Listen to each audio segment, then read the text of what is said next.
Hello, it's October 20th, and what an amazing month October is to the Women Empowerment Wednesday family. First, I launched with 3D Strategic Management on October 6th, 2 years ago, and now out of that comes Women Empowerment Wednesday.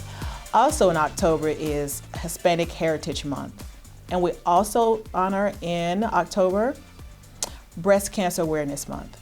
So this is a very critical month for us. We also have some amazing guests today that are going to be joining us. We want you to stay tuned. We're going to go into our first commercial break, which is sponsored by Duke Energy. Thank you, Tanja Graham and the team at Duke Energy. We'll be right back. We power the lives of our customers and communities. We provide light, heat, comfort, safety, and we enable our customers to live their lives. We're also in a period of transformation, requiring us to find new ways to deliver our service and placing a premium on our creativity and ability to innovate. Having diverse voices at the table will bring forward the best solutions and position us to succeed. Some advice I would give other women that's looking to come into the energy industry, you would never know that you can if you never try. Honestly, I really like the challenge for women. You know, sometimes they are not encouraged as much in the science field. I just kind of wanted to prove to myself and to everybody that I could do it. Being a minority in the industry, because I'm a female, it just makes me that much more uniquely valuable. When we put ourselves in a box, we don't do anything for ourselves and we don't do anything for the females who come behind us. Think outside the box, because the box is boring. At Duke Energy, we're working to improve female and minority representation in an industry that's often underrepresented. I'm the only female that works in the mechanical maintenance shop. My mom has always told me I can do anything I put my mind to.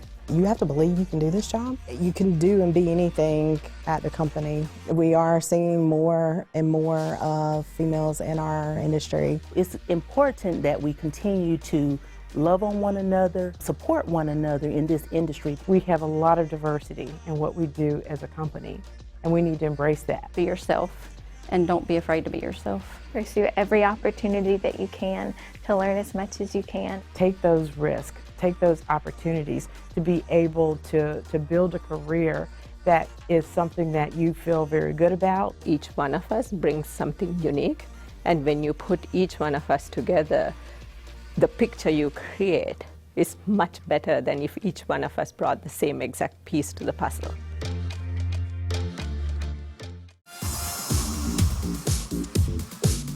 And we're back. Thank you, Duke Energy, for your support for being a title sponsor of Women Empowerment Wednesday. Thank you also to Tanja Graham.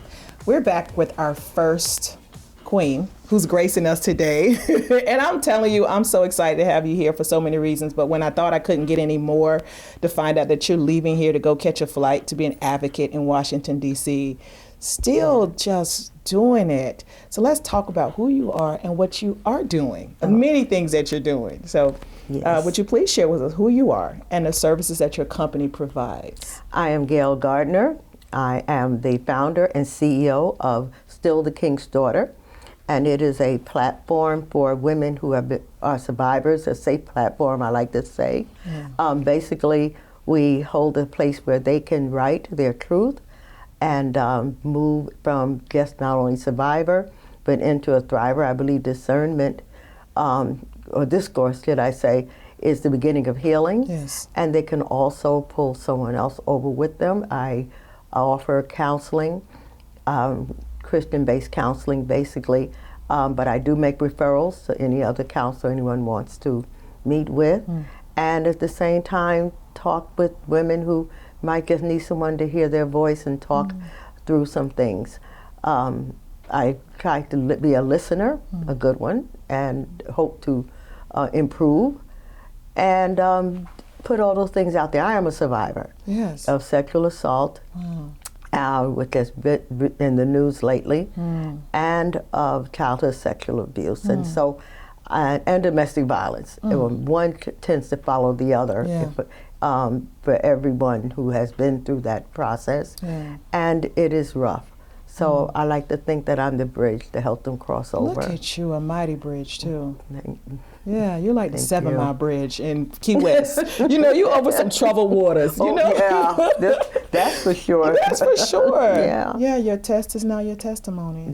Yes, it is. Yes, it is. You're also a pastoral counsel, right? Can you yes. talk about that a little bit? When I've always been the ministry, the church has been a very comfortable place for me to heal. Yeah, safe place. It wasn't necessarily people, because people didn't understand. When you're traumatized in certain ways, your childhood kind of stops, and then you tend to move forward in very dysfunctional ways. And then there was sexual assault in the community that I lived in. That it was a serial rapist, and that held hostage for the black community for a while. And so with that, we find that there's ways and things that we go through in our mental health, Yes. our emotional ways. Relationships are hard to build. Trust is hard to build. And that it tends to get in the way of our building relationships with other people. It does. Because they don't really understand where you're don't. coming from. And you don't necessarily understand. Yeah. But when I began to find out through the process of counseling and just being where I was, I felt that the church was safe for me. It was a safe haven. Yeah. I wanted others to see what I saw, and I wanted to be that bridge. And so not necessarily take the place of mental health. I believe that's valid, and people should. I really believe that God, and if I can say this, God is an omniscient God. You are free to speak Thank your truth here, okay? I believe God is omniscient. He's the God of the science. Yes. Even with COVID, you know, and vaccines, I believe that He has the answers, and it's up to us that He created, has the brains to find the answers. And so even that with mental health or with emotional health, our emotional well-being, not just our spiritual well-being, and I believe they're all connected. Yes. So with that, I decided to go back to school. I had already earned a degree and worked as a teacher in high school and a teacher in middle school, and I got a master's degree in English education, and I just felt the need that I needed to get myself more trained in how to deal with people in the church. And I said in the church, basically, if anyone who believed in God and believed they have a relationship with Him would be able to understand that connection that I believe that God has, and if they can see it. And we know that today, 1 in every 3 women have been sexually abused in some way. And if you count that in the pews, 1, 2, 3, 1, 2, 3, you're gonna, you know, it doesn't have to be that third person specifically, but that's the numbers we're talking about. Right. Now, I can't. That no one talks about. That no one talks about. Right. Yeah, it's important to say that no one talks about. Because what goes on in this house stays in this house, stays with my generation. Right. I'm glad of those generations younger to me that came after me, because they're more apt to speak up. But in families, that has been sort of what I call a generational curse, because it's not because it has followed the family from one person to the other. It's because the story was not told at a level where it could have stopped somewhere. So. And I want to sit in that for a moment, because I know we're here talking about business development, but and women empowerment. And the truth is that if you don't, to my ladies, if you have been abused, if you have been molested, if you have been gone through anything, I was molested as a young child, and I've shared it with my family and my close friends. If, to your point, if you do not get the counseling that you need, you're going to be 2 different people. You're going to be very protective, or you're going to be just out there, out there, right? That's right. This is something that you cannot deal with on your own. It's something that you can't process on your own. That's right. You must get counseling, because it's going to be a barrier to the success that you need to have later on. It is not your fault. You are not alone. But please, please, if you get nothing else out of this episode, if you or you know someone who has been abused, they must get help, and they must get professional help, and reach out to resources like this woman who knows what you're going through and can guide you to where you need to be. Yes. yes. Yeah. And can I also say that it's, if you consider yourself on your, let's say, second, third marriage, and we tend to want to blame the other person, but we kind of find out there's reasons why both sides might have had issues. And if you think about not just the woman, but even I know of males who have had that relationship, have had that type of incident happen to them, if we can call it that, and the relationship in their marriage is always a struggle. There's always a, you know, I can remember, you know, and if we, you know, how my marriage was, and I can look at it now, I know there was problems, but I also know where I was at the time. Right. And what was going on with me. Yeah. So that's just a word, you know, that to anyone else that needs to know, kind of judge and see where you've been. If you're on marriage number 4, why? Right, You know, yeah, and you know, and let's fix it. Fix it now. Yeah, fix it with you. Yeah, because you deserve the right to be happy. That's right. Yeah, you deserve the right to be happy. So we'll keep moving with our questions. I'm glad we had that moment. This is an ebb and flow. Yes. This whole platform is to get something. I didn't know why you were sent here. Yeah. But now I know why you were sent here, and that happens every episode. I don't know why the person is sent, but when they come, I'm like, that was it. That was a message. That was it.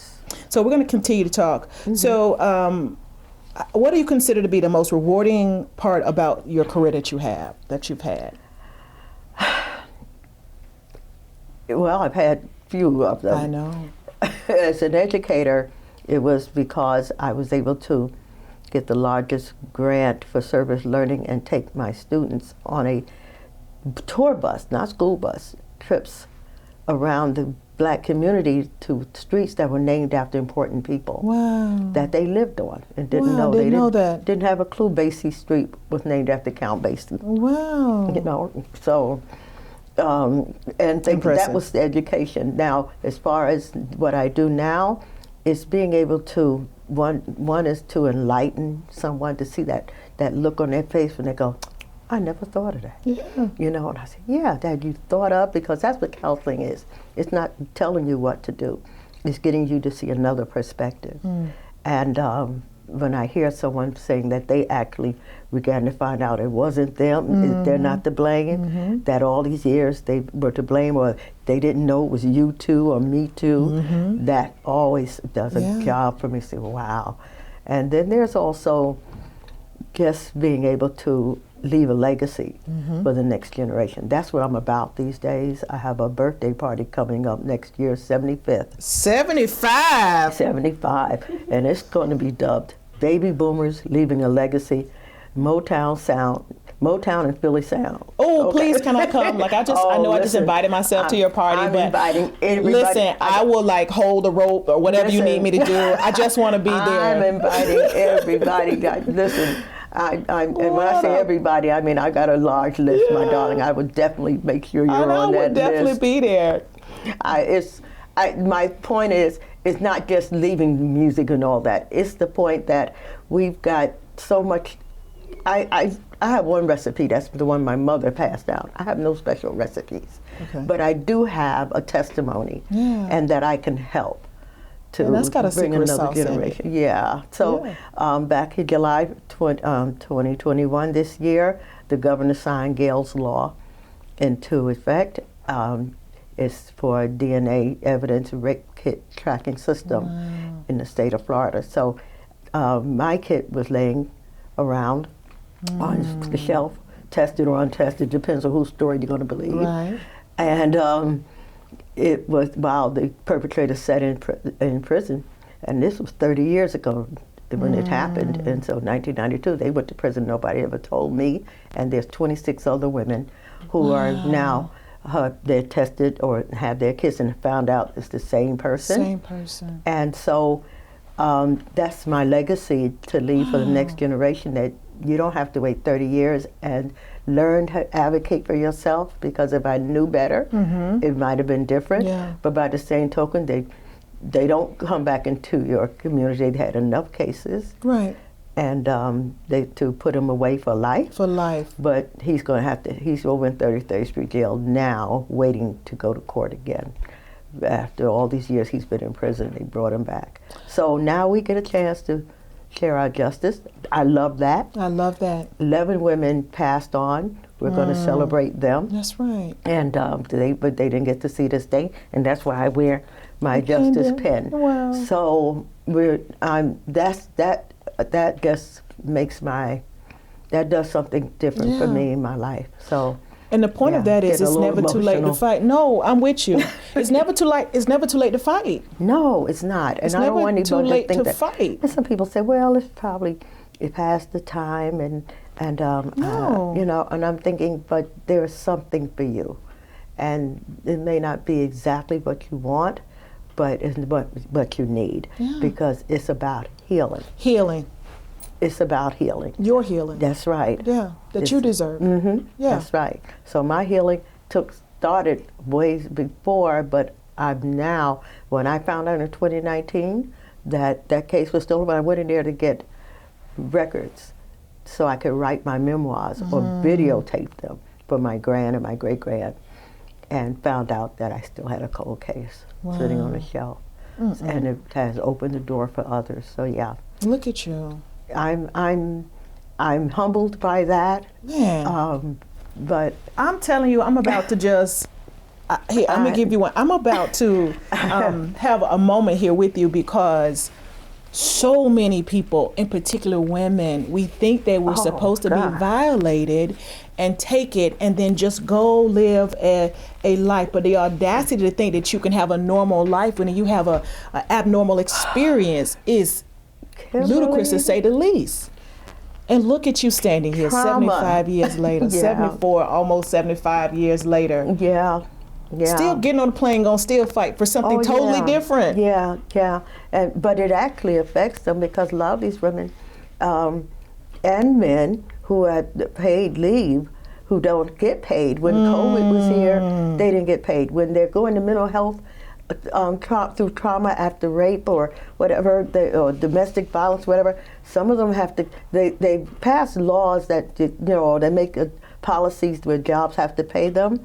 But if you can't get up and come to work, it really leaves it up to the job itself. And so, yeah, I'm a little touchy about my folk. And not just my women, but my children, boys and girls, and our men who have a whole nother dynamic.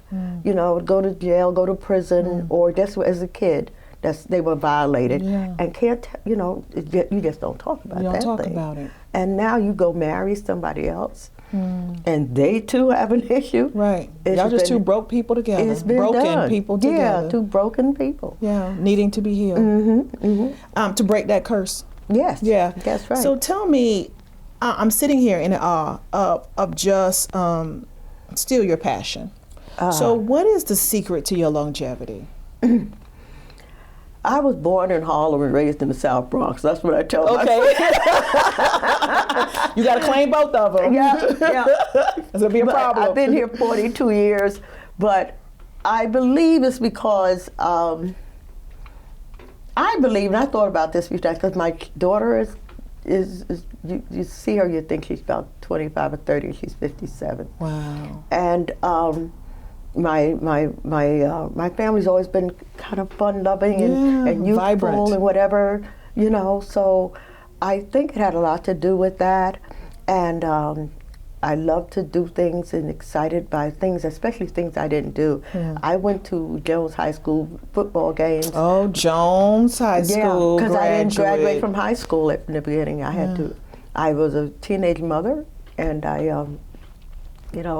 had to get my through GED, but I now have 2 master's degrees, and just got accepted yesterday to a PhD program. You better go get your. I'm gonna go ahead and start calling you Dr. Gardner.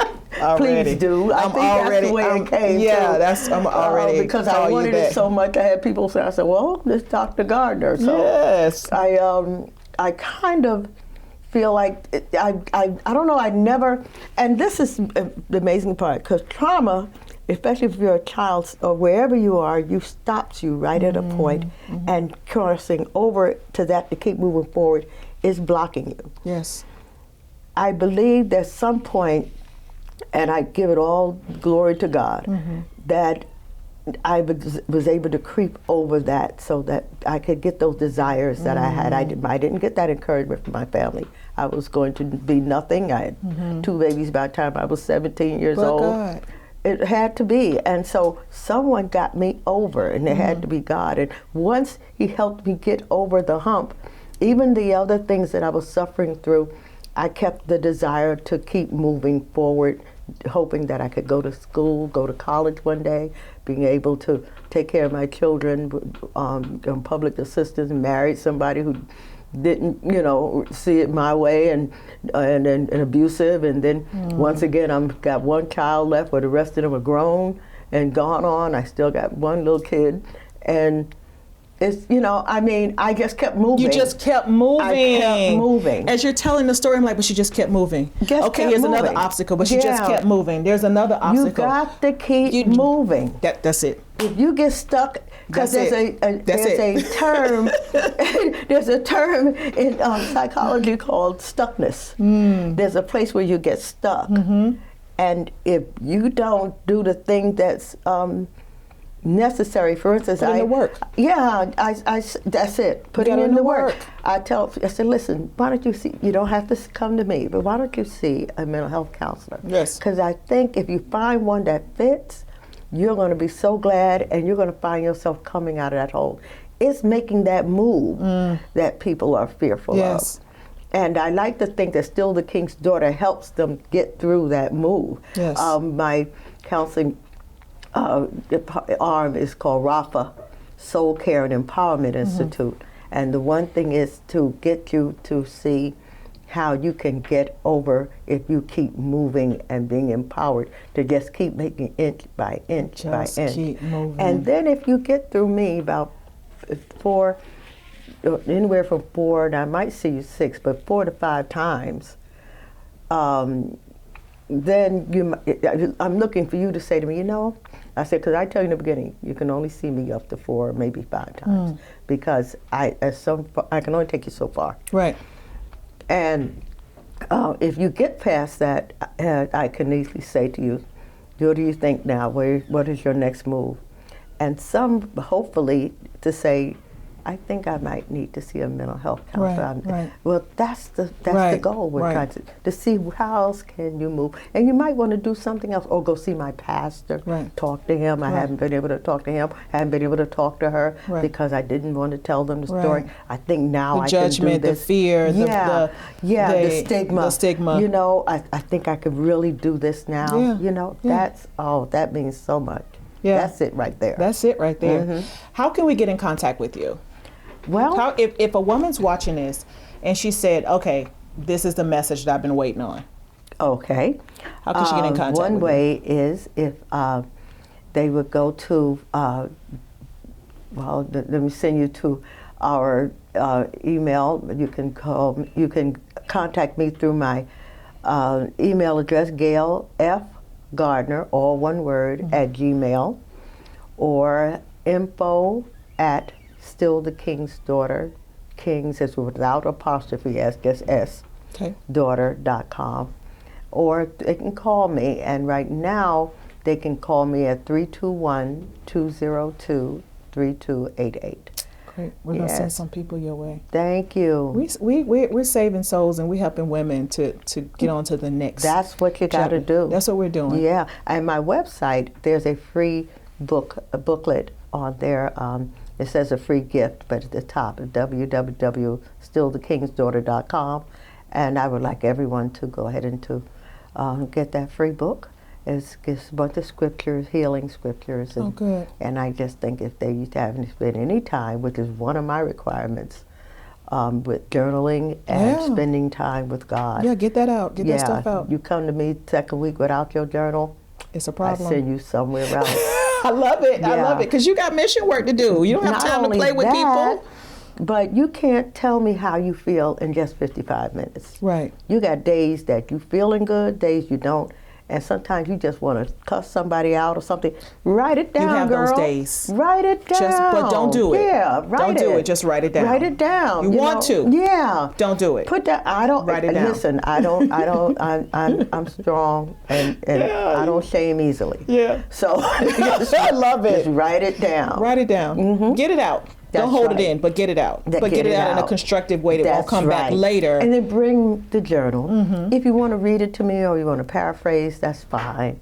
But you got to bring the journal and show me it, or tell put me in the work. something that you put into work. All right. I love it. Thank you for being here today. Do you have any final words for any woman, either business owner or a woman that is running a corporation, that you want to leave for them? I say to anyone who's listening that there's purpose. And sometimes what we go through and it looks like is, everything is breaking and you're not willing to, it's just something you don't want to deal with. The only way you can, and I think it was James Baldwin who said you have to move past some things is to confront them first. You have to identify that so that you can move forward. I advise you from my heart, and I believe from the throne room itself, that you want to be healed. God wants you healed. And life is short and you have purpose. You weren't put here just to be here or to beat up on or to go through what you've been through. So let's start moving forward. I empathize with you, and I definitely will encourage you to come on and to walk with you, as long as you're not looking for a crutch now. You're looking for someone to help you, because you got to do the work. To help you, but not save you. That's right. That's right. I'm not the savior. Yeah, I love it. I'm so encouraged by you today, and I know that the women that are going to watch this, and men are going to watch, is going to be so encouraged by you, sitting here almost 75 years old, flawless skin, moving and grooving, websites, you blogging. I mean, you doing it all. I gotta get better about my life. You just made me do a self check. Not at all. I gotta do a self check. You're the generation I'm working for so hard, and all of those, down to elementary school. Oh man, babies, no. You're right where you need to be, and you'll tell it. See, that's the whole thing. Yep. You sat here and told something, and you'll tell it, and that's good, because someone said, Kimberly, I would have never thought that. Yeah. Well, let me now. I can tell my truth. Yeah, but you're doing it. Okay. Thank you. You're right where you need to be. Well, thank you so much for being here today. Thank you for thinking it not robbery to spend time and pour into this mission that I have. And we're going to get together, and I'm going to be dancing at your party. Oh, yeah. Oh, yeah. We're going to get us a Soul Train line. Oh, listen. Oh, yeah. I'm going to do the F all the way down the Soul Train line. I just want you to know, just be ready. Okay, all right. I can't wait. I'm so excited. We'll be right out there at I-Drive in Westwood, right out there to the Hilton by SeaWorld. All right, so we'll be there. That's right. I'm going to be there. You'll get that. Okay. It's coming. All right. Thank you. You and the team. All coming. That's right. Well, we're going to end this segment and go into our commercial break with Competitive Edge Partners. We'll be right back. Thank you.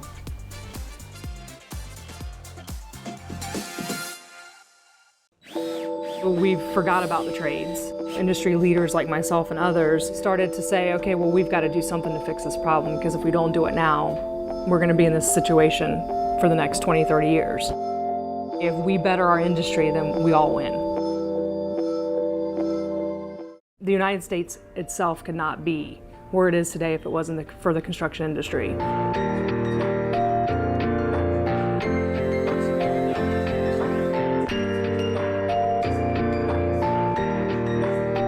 Our education system started to focus on college instead of just focusing on career paths. If you don't know what you want to do, why don't you figure it out and then decide whether the college route is your route or a blue-collar worker is your route. There's nothing wrong with being a blue-collar worker.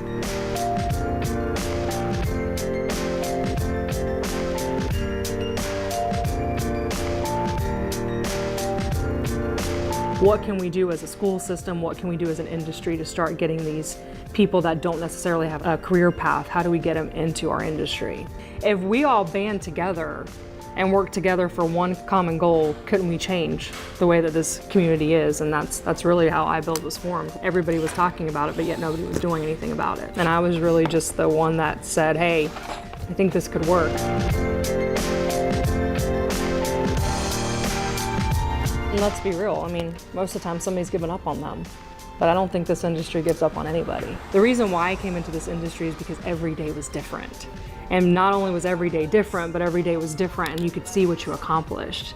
And to me, there was no better career path than being able to walk away from a building and be like, oh, look, I did all of this today. This is about us. This is about our community. This is about changing people's lives and teaching them something that they may have not had the opportunity to, because that's just not what their upbringing was. Changing people's lives is it.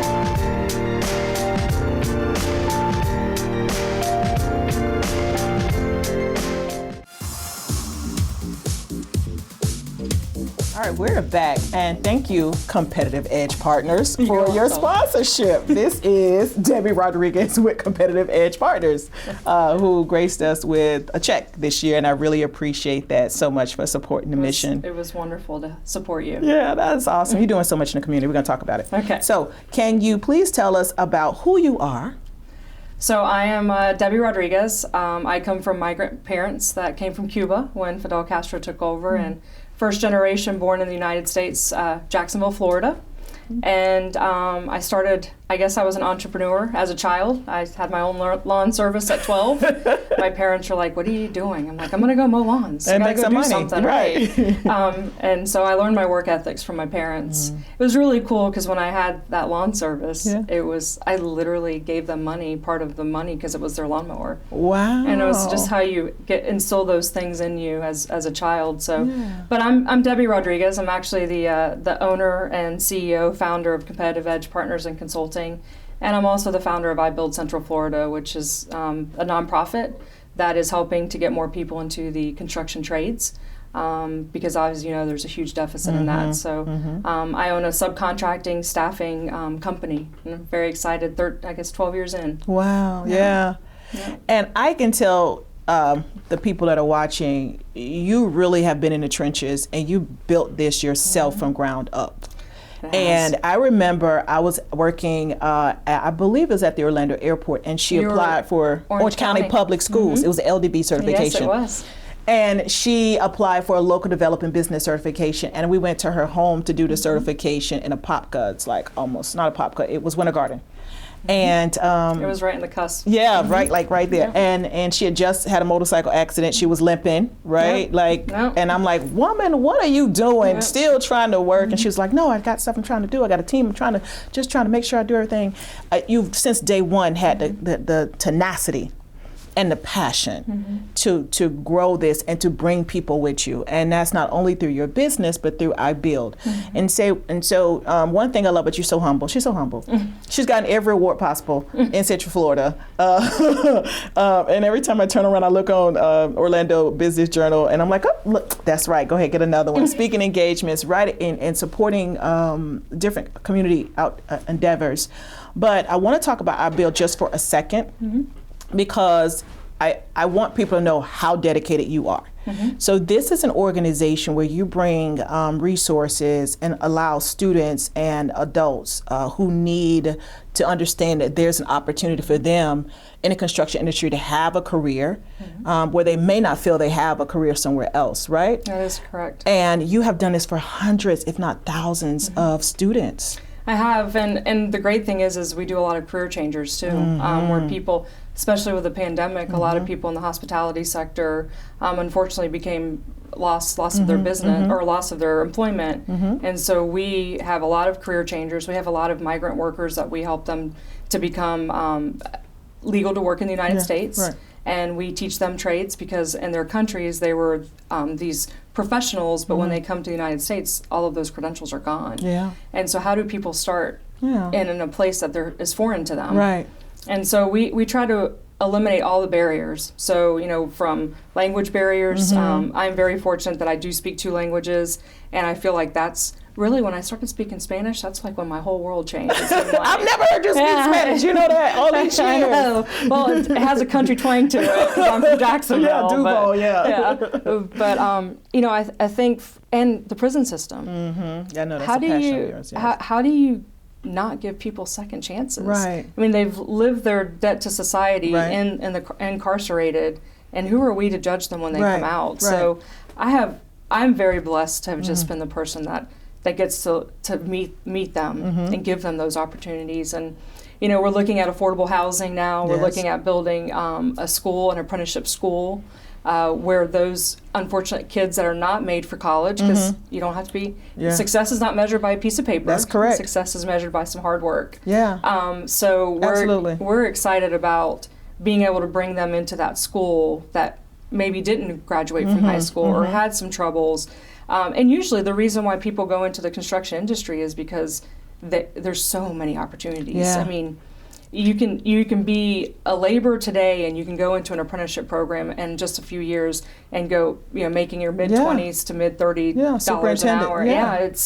It's an incredible, and it's a very quick way to be able to, and you can take it with you forever. Yes. No one can take away a trade when you've learned it. And then you can start your own business talking about entrepreneurship. Yep.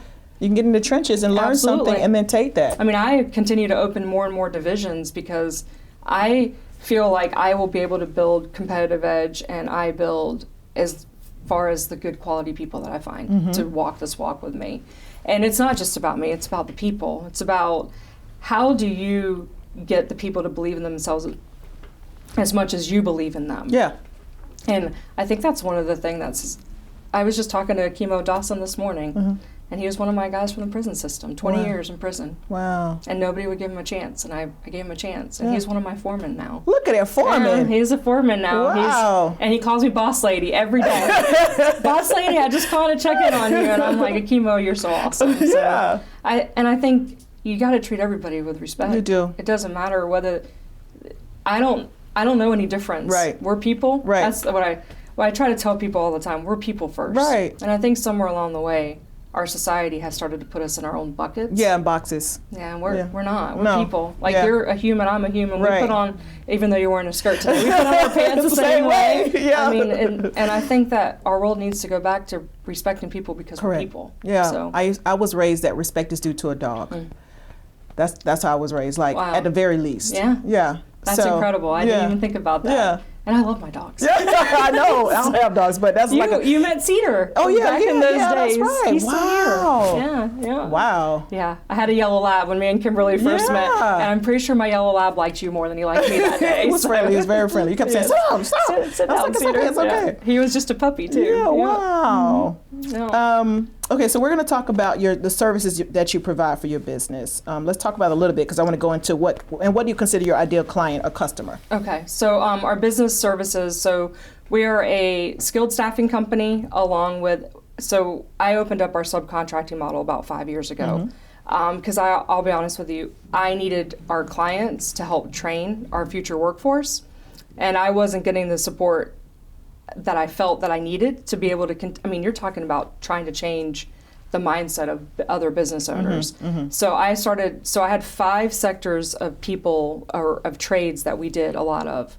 And so I decided that I was going to open up divisions of. So I now bid my own work in electrical, commercial painting, Division 1, which is the right hand to the general contractor, and then Division 10, which is your specialty trades. Because what I wanted to do is not just be able to allow them but the growth pattern. We're in the process of developing a learning management system that when people ask for pay increases or it's time for them to look at pay increases, we give them modules that they can actually put education. Oh yeah, and then therefore they'll come in and test. It'll be through NCCER, which is the National Construction Accreditation Foundation. So they'll be able to come in and test, and then when they test, they get their increase because they have the knowledge. And they have the certificate to show the knowledge. Exactly. Wow, and that's transferable. I mean, they can take it wherever they go. Anywhere they go. Yeah, wow. So that's being vested, though. Yes. I want to stop right there for a moment, right? So what I love about the model that you just said, as those entrepreneurs, if you own a business or if you're leadership in a corporation, one, you must be vested in your team. right? You have to be. Short term and long term. And then you must put the money and the time into making sure that you have the best quality team. Yeah. Because that's what she's doing. And the reward is they feel good about themselves and they're growing. Well, they're working for a bigger cause. And they're working for a bigger cause. They're not working for just themselves, they're working for the community. And so that. And their families. Yeah, so one of the things that I love about what we do is every single person on my team has been handpicked. I have watched them on a job site, I have watched them in a community outreach, and I've watched how they are with the people.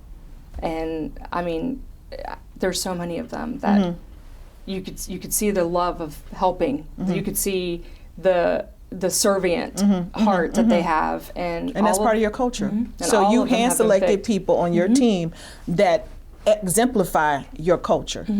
Absolutely. Right? And that's if they what don't, they don't stay. And they shouldn't. Nope. Because you can't tell. Nope, I'm can't. with you. So tell us about your ideal client or customer. So my ideal client or customer is definitely one that is open-minded in the sense of I can bring you a product, but you're going to have to help me mold that product. And a product is typically a person. So I will vet them. I will make sure that they're the good quality of person as far as their heart in the right place, but you're going to have to help me teach them the trade that you particularly know more than I know. Right. So my ideal client is someone that is forward-thinking, is definitely in it for the employees. I am 100% driven by the people that I help every day. I'm not driven by anything else. I'm driven by helping our community, helping our businesses and our people just to be better. 1% better every day, that's all I ask. So my ideal client would be a client that fosters the same culture and the same philosophies of being there for people and making sure that you're making that person better every day. Yeah, I love it. Yeah. All right, so let's talk about obstacles. What obstacles have you faced in this male-dominated industry? So and I don't care how tough you are, right? How tough you think you are. Yeah, it's obstacles. There's so quiet moments that you tend to try to hold back some tears every now and again. So I'll be honest. I recently bought a building, and I brought everybody under one roof because it was becoming very difficult for me to be at so many places at once. So that was terrifying. I spent $1 million. I don't even know that I really know what $1 million looks like. Can I just hold it in my hand for a minute before I give it to y'all? Let me just look at it. And it was, but I took the leap of faith, and I knew that I had a phenomenal team, and I knew that we would be okay. And so I bought a building. We're all housed under one roof now. But I mean, you doubt yourself a lot. I mean, you, as a business owner, I'm in my mid-40s. You know, did I make the right decisions? Do I have the, just you question everything. Especially when you make a purchase that large. Yes. Like, you try not to think about it, no, but it's you're big. like, oh, now I got to pay that. Yeah, I know, yeah. I got to pay that bill. I'm obligated to that. Yes. And you don't want to fail. No, you don't want to fail. Because in your role, if you fail, then you have so many other people that are counting on you and then their families, right? No, that's absolutely It's true. a heavy weight. I have entire families that work for me. Wow. How Mother, many do you have father, working for you? How big of what? How big is your staff? So I have between 280 to 315 craft workers out in the field. Wow. And then I have maybe in the 40-ish in the office. So I mean, you're talking, when me and you went, it was me. It was you. It was 12 years ago. 12 it was years. just me. And now you're 400. Yeah. Wow. It's look at the multiplication in that. But it hasn't been easy, right? So let's talk about that, because people will see you and go, "Oh, she just had it easy." And they don't know the struggle. Some perception. So when my accident happened, and I was run over by the truck, everybody thought that I started my business on the money that I received from that accident. I was a hit and run. I don't know who ran me over. There was no money to pay out. Wow. And I think there's a perception in our community that the reason why I'm successful is because I got this great settlement. Right. Well, I didn't get a settlement at all. I literally crawled your way. Literally crawled my way. Couldn't walk. I'm a terrible woman that you couldn't really walk. Yeah. And you met me right after I got out of the hospital. And I remember, and nobody asks you the questions. Like, I am an open book. Yeah, you want to know something about me, you just ask. You are. And almost to a fault. Yeah. Well, that's part of being caring, and you genuinely are a genuine caring person. So And then, of course, you know, I had started another business with another business partner, and I walked away from that business when I helped it grow to where it got. I mean, you're talking an $80 million company, and I think people still associate me completely directly with that company. And even though I still have influence there because I was one of the founders, that's not what's made me or made Competitive Edge what it is today. So I have a lot of struggles with people just not asking the questions and just believing what their story is. And not coming, check and verify. If you don't believe something, come check and verify. And that doesn't happen. They just make assumptions, and I think that's where our world goes wrong. People make assumptions of other people and don't just come and ask the questions. Check and verify is what I always tell everybody. So I've had a lot of struggles. You know, it is hard when you look like this as well. They do not believe that you're a minority. Even though... Because you're giving. But then that's the thing is, okay, so let me say this. People don't understand that Cubans come in all colors, right? They do. You have Cubans that are lighter than you, blonde hair, more blonde than yours, and darker than me, right? So the idea that you can look at someone and say, oh no, you're Italian, or whatever they want to put, whatever, is not fair. Oh, you know what the great thing is that most of the industry thinks that I was brought up with a silver spoon in my mouth, and I'm like going, my migrant parents from Cuba that came here with nothing, that worked in a laundromat, and you think I'm privileged? Yeah, it's because you had pressed clothes growing up. That's why. Oh no, they were all dirty. I was that tomboy playing in the streets. No way, man. My parents had to blow a horn for me to come to dinner. I was always hustling. So I think that's what has made you, and this is what you need, is tenacity, right? That's what has built you since the beginning. I'm hearing is that I've always had to prove. I do still today. Till today. So you want, and that's going to happen as an entrepreneur, because we're here to guide and to help. You're gonna you don't get to a place where you get to rest. In the life of an entrepreneur, there's no rest day. There's a breathe day. There's no rest day where you can just, I made it. You're on call 24 hours a day, 7 days a week. And it does not matter. I can have from a common laborer all the way up to a CEO call me, and they're treated exactly the same way. And I think that's really, when you talk about leadership, I feel like that's what has made me different. It doesn't matter who you are. You're the same to me. Whether you're poor or rich, whether you have it or don't. It doesn't matter. Like, we're going to figure out what it is that I can do to help you become something better than you are today. Yeah, I love it. All right, so tenacity. I have a lot of that. You have a lot of tenacity. Driven is one I know I saw in your bio, but I like tenacity as too. So what are some things that your company is doing in the community? I know iBuild is a big thing, but you're doing so many other things, and I want people to know, even though you are at a place where you could buy $1 million business and you have 400 people working for you, you still have to carve out time to give back. Absolutely. And iBuild is amazing, but I know that you have so many strategic relationships that you're doing things with as well, including Women Empowerment Wednesday as a sponsor. True, so tell us about some other things that you're doing in the community. So we, I obviously work with Habitat. We build houses for them. We help. We do, the great thing is we do community service with our craftsmen and women. And us together, building houses together, so they get to see all of us at a different element. Because the field people tend to think that the office people got it made, and I'm like, well, those people are the ones that get you your job. So you're constantly trying. You're constantly trying to make sure that you keep them all humble and appreciate each other. So that's so we do Habitat work. We do, every year we do a charity, so we adopt a family during the holidays. This past family was a single mom with 2 young children. We basically gutted out, like, anything she needed, she had done, and then some. We painted her house, we put in all the new electrical work, we cut up her back porch and front porch and redid it. I mean, we did a lot, and she was in tears the entire time. I would have been too. I mean, but you have to give back. You have to give back to the people that are less fortunate than you, because you can be at that point anytime. Like that. And that's I can make one wrong move. And that's out. Terrifying. One. Yes. And 400 people. And then say even if it's just they have 3 people in their family they're supporting. Now we're looking at 1,200. Yeah.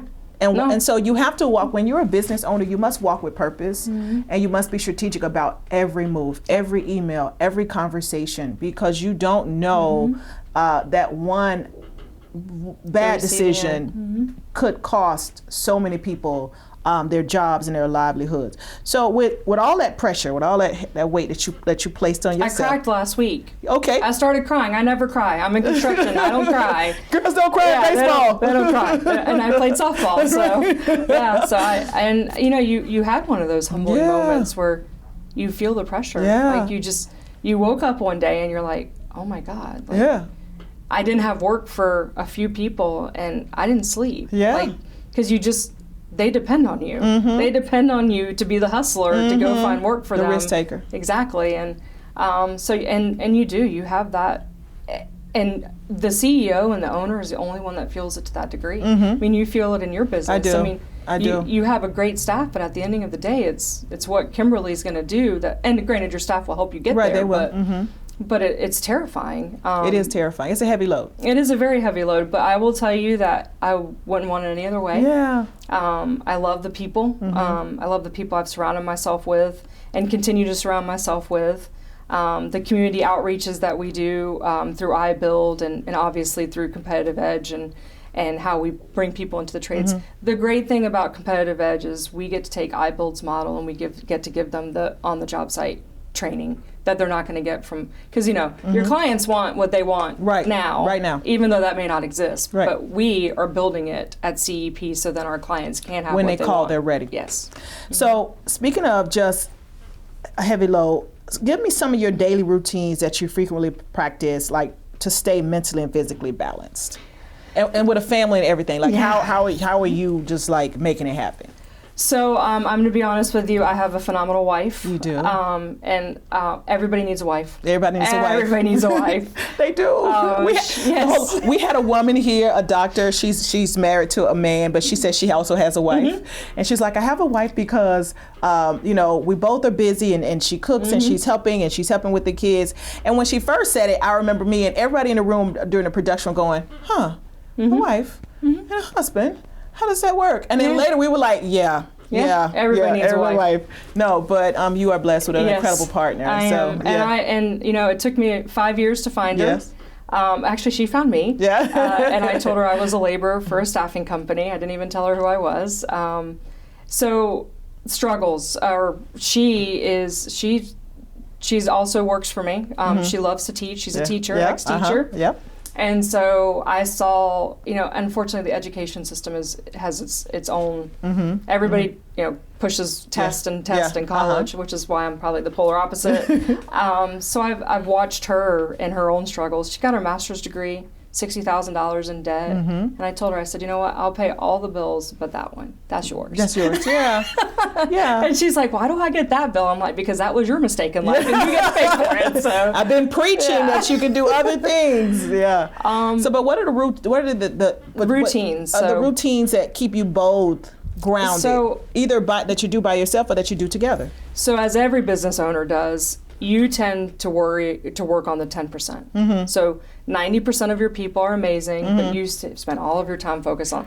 I try to least focus. I'm trying to find the people that are going to replace the 10%. So what I try to do to keep myself grounded is when I'm having a bad day or when somebody doesn't show up for work or somebody's not performing at the level, I actually will physically turn around to one of my other employees and feed off of them. So I'll text one of my craft workers, hey, just thinking about you, just wanted you to know how. So you transfer the energy. Yes, you have to. Yeah. So I just recently read the book, The Energy Bus, Joy the bus driver. Yes. And so I'm Joy at the office. I'm the bus driver. Get on the bus. Yeah. So, 2 months ago, I started to not like myself. I started to become that CEO that all I cared about was the numbers. And then I realized that I was very exhausted, hadn't really taken a vacation in 21 years, like truly taken a vacation. Yeah.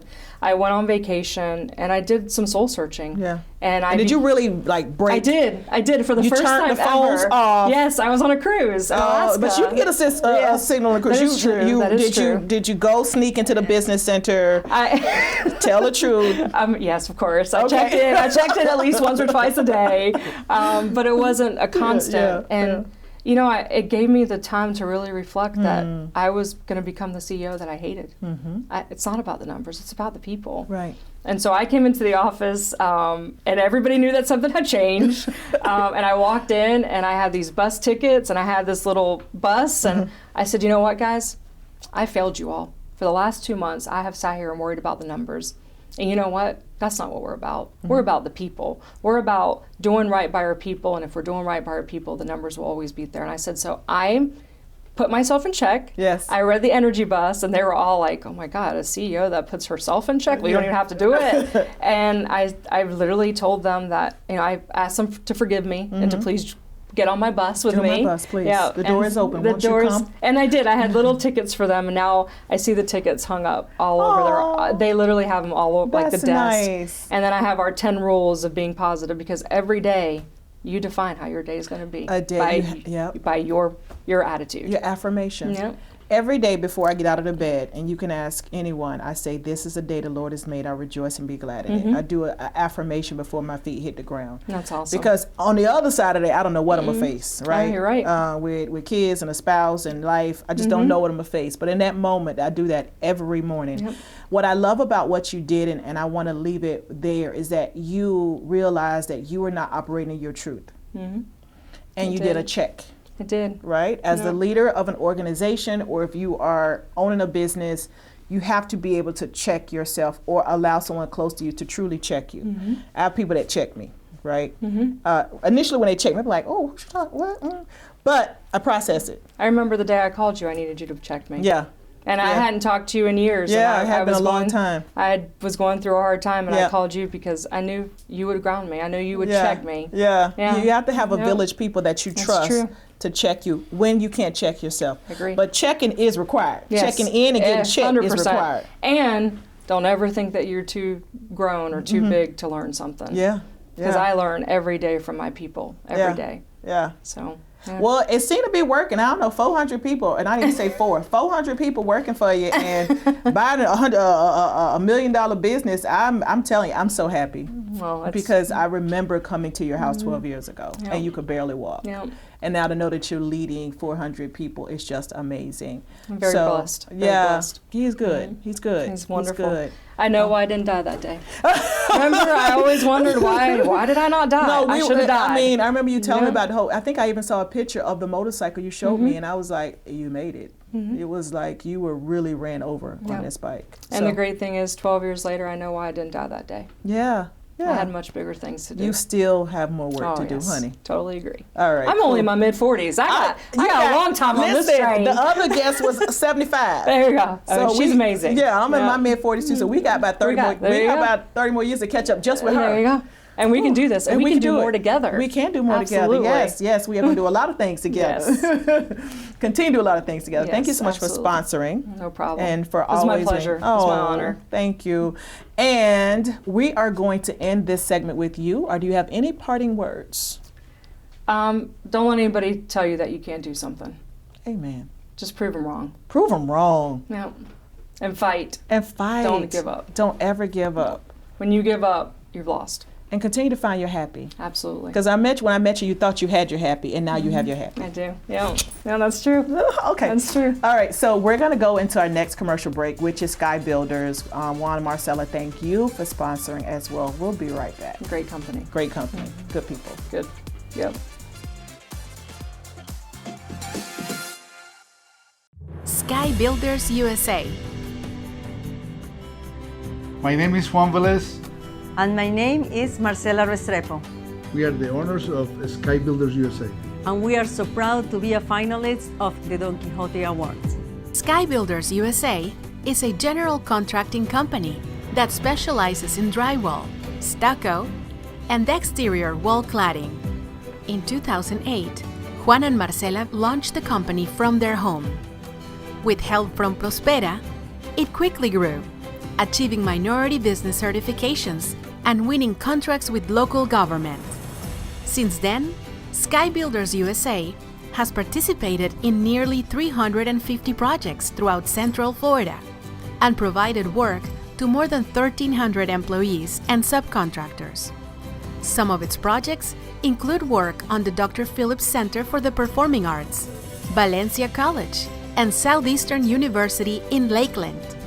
With an emphasis on client satisfaction, Sky Builders USA is reaching for the sky and building the American dream.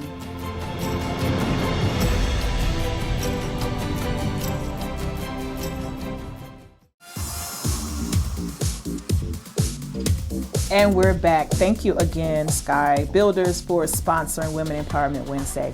We are with our third and final guest, someone that I absolutely adore, Ms. Melisha Williams from Williams Convenient Tax Services.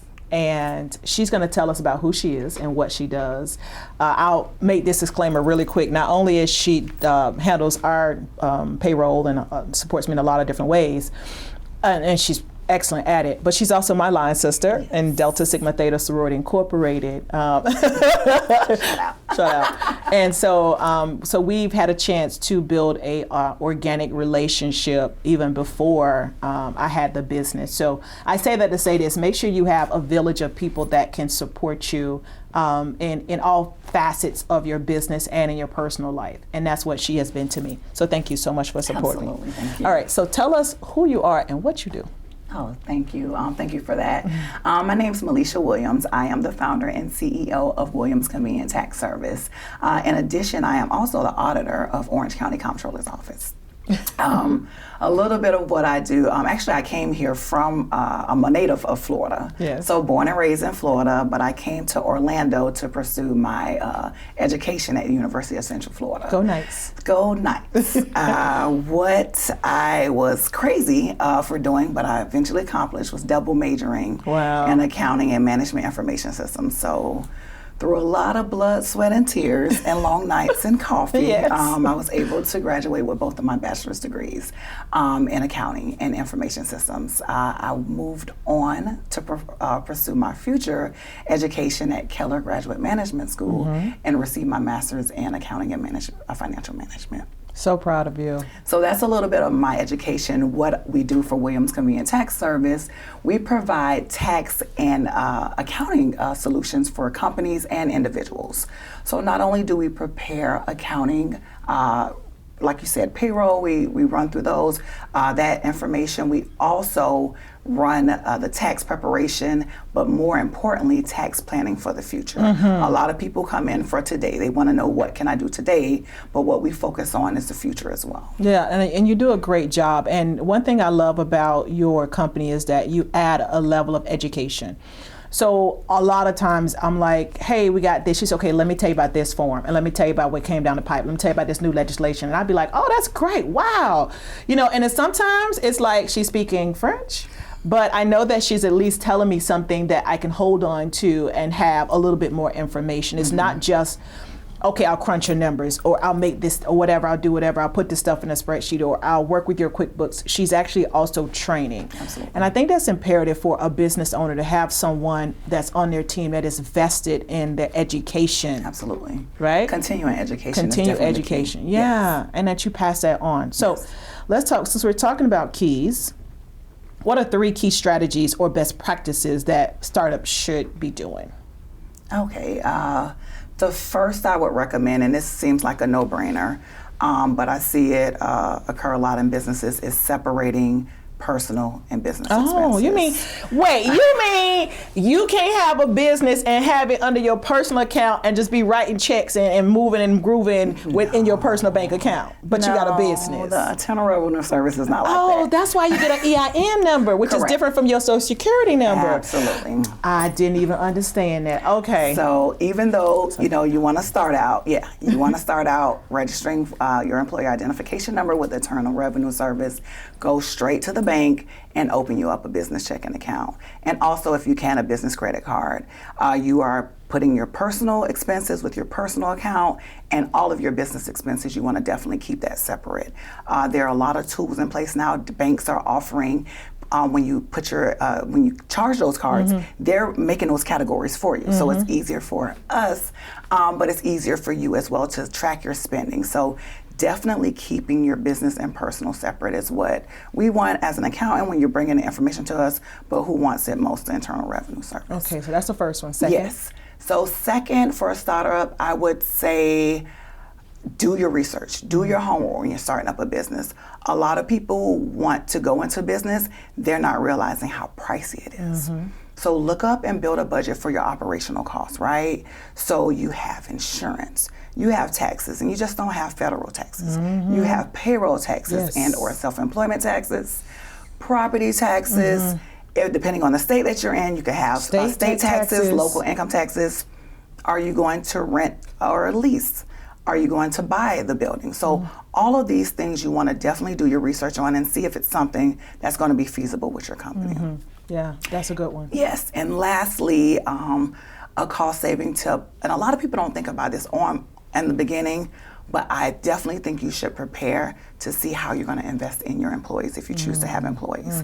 What's going to be the training? What are going to be the costs? Are you going to bring someone in-house? Are you going to do it virtually? What are you going to do, not just onboarding, refresher? What type of continuing education are you going to have for your employees to keep them engaged? Yeah, I think that's good. I think that when you invest in a good team, you get greater productivity, right? And a stronger bond. I think those are 3 good tips. Okay, so what are ways that companies are cutting corners that usually end up biting them in the end? Somebody come to you, you know how we do. We come to you last minute, like 2 days before taxes due, and we're like, can you file my taxes for you? Can you do my taxes for me? And then you're looking at these documents, you're like, oh my goodness. So just in anything, but what are we doing that we as business owners that or individuals that we should be doing, that we should not be doing? Absolutely. I think in the beginning, again, this is the onboarding, but what we not do is invest in your product, research and development. So if you have a product and a service, see what it takes to build this product, to keep it sustainable and competitive. So invest into research and development. As we all are aware, the cell phone incident, when the cell phone blew up, you know, you just never know what things may happen. Avoid litigation. And Amazon actually, they spent in 2018 over $20 billion in research and development. So making sure you are doing your homework to see what it is to keep your business up and running, your product or your service. That's one of them. Another thing is investing in your people to find the right person for the right position and the right pay. A lot of people may come on, you're just starting your business, just say it's an office manager position, and you need them to be your bookkeeper, interview people, do your marketing and research, social media. Everything. Yeah, everything. You want a person, you're looking for maybe a bachelor's degree, 7 to 10 years experience, but when it comes to the pay, you want to offer $10 an hour. Right. So you want to make sure you're getting a good quality person because you may pay for it in the end if you're not doing it. Lastly, I would definitely say you want to keep your marketing. Make sure you are marketing and putting yourself out there. A lot of people try and cut corners and they don't want to spend money. Scared money don't make money. You definitely I love want that. to, Scared money don't make money. Very true. Love it. You want to invest in your business. You want to market and promote your product and or your service. You don't want your competitor to come out there and then they overshadow you in commercials and marketing. So definitely invest in yourself. And I can see one in your industry, a corner they cut is they don't invest in someone like you to set them up initially, right? So what happens is a business owner, you will think that you can do everything in-house. And then you wait to the last minute to understand the true value of someone like what you can do for them. And setting up those processes, setting up the QuickBooks, setting up the payroll, helping them to understand those things.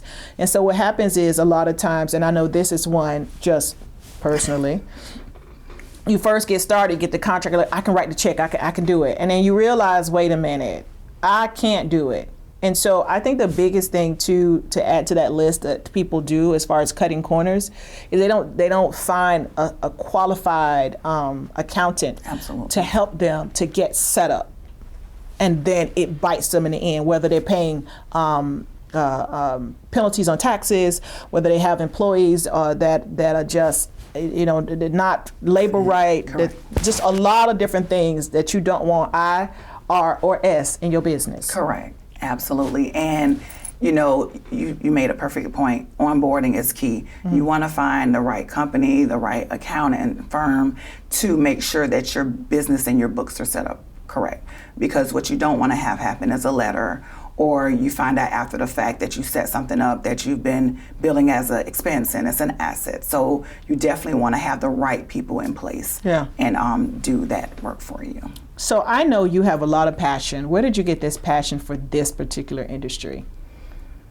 I received it actually in my undergrad year. Okay. I was getting into my core accounting classes, and you can go different routes in accounting. Like I said, I'm an auditor and a tax accountant by trade, but my passion is taxes, right? So I took my first tax accounting course, and unlike most, I loved it. I failed miserable in microeconomics, so I couldn't even go to, like, I was like, macro and microeconomics took me out. I changed my major, honey. I could do it. I knew that wasn't for me. Yes, and actually on a personal note, one person at UCF, when I told him it was my accounting major, and it was my major, and he was like, "Oh, let me know when you change your major." That was my motivation. Ooh. So that was one of my motivating factors as well. Absolutely. So thank you for that, Rob. So I went and took a tax preparation class at H&R Block, and took the class and was able to do tax preparation and actually loved it. I love working with the people, giving them tools and tips of what they can do to save on taxes. But at the end of the year, I was like, okay, we had an hourly check and tax season and you get a bonus. And I'm like, this is it. I see how much y'all are charging. Right. Yeah, I can do this myself. Yeah, it's my intellectual property, and I'm getting this. Correct. So that's a moment. Let's pause right there, Absolutely. because a lot of times that's what happens with entrepreneurs when they start the journey, right? Is that you've taken the education, you amassed this intellectual property, and then you realize that either you're not being compensated what you should pay or appreciated for what you should be appreciated. And that's when most entrepreneurs take a leap. Absolutely. So if you're feeling like you're in a place and you have taken the time to get education, you heard of 2 degrees, right? And then the third one, 3 degrees, right? But you've taken the time to get education, and then you've taken the time to have the intellectual property. That means hands-on experience, right? Then at that moment, if you start feeling like you're not being paid what you should be paid, or you're not being appreciated, that is something internal pushing you to start doing something on your own. Absolutely. And knowing your worth, and knowing your worth. I only had so much time because we were kind of numbers bonus based, but I wanted to teach them more. I wanted to say, hey, I know you're worried about now, but let's prepare for the future. So to add the accountant spin on it, I'm trying to give you tools and tips what you need to do on a go forward basis. So that's how Williams Convenience Tax Service was implemented. I love it, and I love the services y'all provide. I promise you I do. What are some recommendations as far as software tools or apps that will be helpful for businesses? Right now, of course, everyone knows we are faced with a pandemic, so we have to get creative with businesses, right? So I would definitely recommend virtual services. If your company is able to get on a platform where you're able to do stuff virtually. I have personal trainers. A lot of people are scared to still go to the gym, and they're virtually still able to do their services, but in a virtual format. My service as well, Williams Convenience Tax Service, we have it to where we're working with people at different states. We're all over, so they can upload their data in a secure file, send me their information, and we meet virtually. So I would recommend some type of virtual service that you can add or a component to make sure you are still working and doing your business in a pandemic state, right? Another tool or tip I would also offer is education services.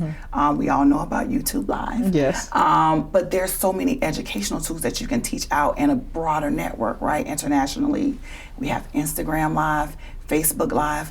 I consider myself a YouTube university expert as well. If I want to know something, how to fix my toilet, if I want to do anything, those tools are online now. So find out, you have your niche, go and educate people and explore that. And so use those tools that are there for you to build your platform. Yeah, definitely. And I think I know one that we were doing that, you hear about QuickBooks and you hear about some of these other ones, but they really are beneficial. I know we use QuickBooks here, and we've been able to pull down and retrieve so much information, and there are so many different options that you can even increase your services, and it just makes it so seamless. Yes. And I want to really hammer that in, and if you own a business, there's so many software tips and tools, like she said, that can really help your business to be more efficient and streamlined, and especially when it comes to accounting and human resources management. Definitely. And the other ones, and I know you have other software that you use, but y'all call her and y'all get that information. Y'all not get all the secret to the sauce today. And the plus side with the QuickBooks, I mean, there's different accounting software services out there, but online features as well. So that's where a lot of the accounting softwares are going to, where you could input your data in, but you can give your accountant a call and we're able to look if you have any questions. So anything, I would just definitely recommend anything in a virtual or online format to where it's real time and that person can get the data. Okay, I have one question that we probably didn't really talk about is, if you could talk to your 25-year-old self, and you're looking at it from entrepreneurship and business, what would you say to her? Do not be afraid to take risks. Oh, that's good. Just do not be afraid to fail. Yeah. Because it happens. I take everything as a learning lesson. What you do, and it just gives you the motivation. Everything is what am I learning from this experience, and what made me, even if it's something that break me, what's something that I don't want to be in again, and just keep going. Don't be afraid to just fail. Because you fall down, but you get back up. Absolutely. But when you get up after falling, you go, okay, wait, so like watch where I'm walking so I don't fall again. Absolutely. Yes. Right? And everybody in entrepreneurship falls at some point. We fall. But we get up. Yes. And sometimes we fall more than once. Oh, we fall a lot. Listen, we be tripping. Correct. Absolutely. So, but we get back up. Correct. We get back up. So this is the last question, and I want to know what you have 3 beautiful girls who are their own little queens in their own right. Oh, they got a lot of personality. I love them. And you have a husband, and you have a family, and your family's very close. And you're a part of an organization, a sorority. And you have a business, and I can go on and on, right? And when you're a friend of someone, you're a friend. Like you gonna be at every function, you gonna call, you gonna she love hard, okay? Yes. So how do you balance? There's no such thing as balance, right? We know that. Throw that word out. How are you keeping everything up and running? Through prayer. I mean, really through prayer. Knowing how to take time for yourself. Like Siesta Key days. Siesta Key days, when I just drop it all and I have to go to Siesta Key. You have to take care of you. And actually, I was watching one of your Women Empowerment Wednesdays, and one of your speakers was talking about you definitely have to make time for yourself, to make yourself whole, so you can be a better you for your husband, for your kids, for your organization, for your business. You have to make time and peace for yourself. So just balancing it out and knowing how to say no. Oh, honey, I done learned that. It is okay. It took me a while. But knowing how to say no, and knowing other people sleep at night. Yeah. It was hard for me because I lost sleep. I don't want to say no, but I have to make me and my household happy. Right. Yeah. So just saying no more, absolutely. And saying yes to you. And saying yes to me. Yeah, I like that. Yes. Boy, I tell you, once you learn no, you be like, no. Correct. It feels good. Oh, it feels good. You're like, yes. no, I mean no, it's N and no. Yeah, but no, it's no. I know, no, it's not K-N-O-W, it's N-O. And it's still no. And it's still no. But thank you. Absolutely. Oh, is that how you feel? I don't like that you feel that way, but it's still no. So, that's hard in life in general. But once you figure out who you are, absolutely, and whose you are, and who you're not gonna be, correct, then you stand in that truth.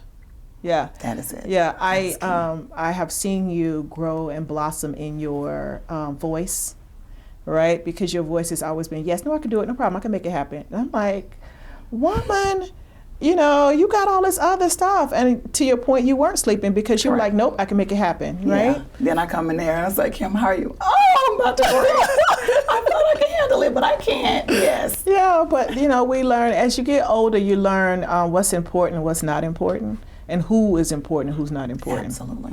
And then you just move from that perspective. So I'm glad that you feel like I'm important in your life, because you're important in my life too. Always. I love you. Them and babies, I love the babies. Yes. So we want to say thank you for being a part. Of course. If you have do you have any final words that you like to give people? And this is one of our business owners that have watched several shows, yes, and has gotten an award.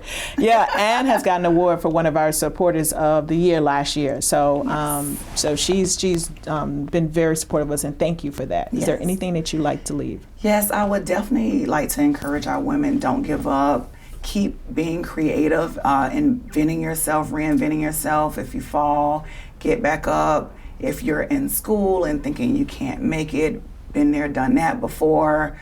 Just don't give up. Don't let anyone discourage you. Keep being true to yourself and just keep going. Keep pushing no matter what we're faced with. Just keep mentors around, keep positive influences around, and just don't forget to pray. Yeah, find the balance. Yeah, the just find whatever your place is that you can get. One of the things I love about you as we wrap up is that, you know, you have a job, right? A career, but you also created Williams Convenient Tax Service as another stream of income. Absolutely. And to be able to exercise your gifts. So for my women that are working or watching this, and you're working somewhere and that's your career, you still can have a business and be very successful at it. She's very successful, and she has a lot of clients, and she makes it happen. So multiple streams of income. Absolutely. It's very important. And she's doing just that. Yes. So I like to play hard, so I gotta work hard. Oh yeah. Yes, she play hard. I like that. I like how she play hard too. Yes. Yeah. She enjoys life. You work hard, play hard. Yep. All right. Well, thank you so much again for being here. Thank you. It's been a pleasure. Oh, you know I love you. So make sure you keep people like this in your village. That's the last message that I have for you before she leaves. Someone that's going to support you, and someone that's going to support everything you do, including 3D Strategic Management, which I am the CEO of, and I'm very happy to put my money where my mouth is. We are a full-service business development firm, and we're the next sponsored break.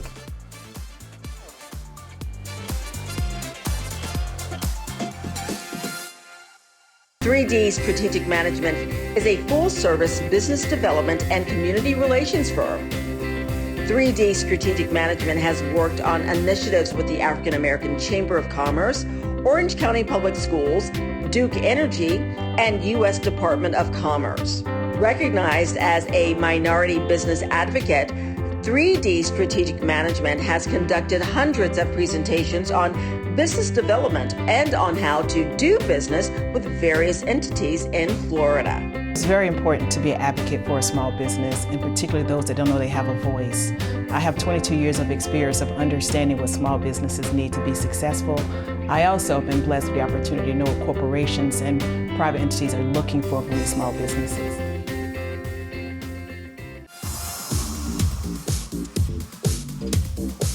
We're closing out October's Women Empowerment Wednesday. Wasn't that 3 dynamic speakers? I mean, you talk about someone who is getting ready to turn 75 and get ready to get on a flight and advocate in Washington, D.C., still having the tenacity. That's one of the things that we had today was tenacity. The other thing is justice. She has a law named after her called Gale's Law. And we learned today that it's never too late to fight for justice. 30 years still, but she's still fighting for justice. So today there were 4 things that we discussed, and it was a common thread between all of the speakers. 1, justice. The second, tenacity. The third was making sure you pick a team that represents your brand, your culture, and your vision. And then the 4th is proving people wrong by proving yourself right. Getting up every day and charting a path to be successful, and having only those people that believe in you and work just as hard as you work on your team. So I hope that you enjoyed the show today. You can join us again in November. We're going to continue this train going, Women Empowerment Wednesday, and we got you on here with us. So I hope you enjoyed the show. Thank you to our sponsors, and thank you to our speakers, and thank you for watching.